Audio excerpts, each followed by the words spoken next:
ألتقي بكم اليوم في ظل هذه الأجواء الحزينة والظروف الأليمة والأوقات العصيبة. ألتقي بكم وفي العين دمعة، وفي القلب غصة وحسرة، وفي النفس لوعة وحرقة.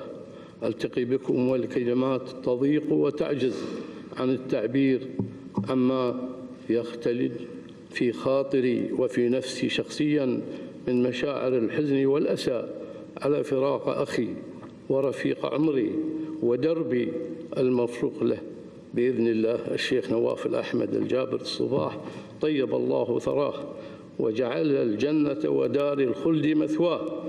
ألتقي بكم لأستذكر بكم بكل معاني الفخر والاعتزاز ما قدمه الفقيد الوطن لشعبه الكريم من إنجازات متميزة لصالح الوطن والمواطنين، وما سجله خلال حياته من دور أبوي وإنساني بارز ومشرف شهد له الجميع.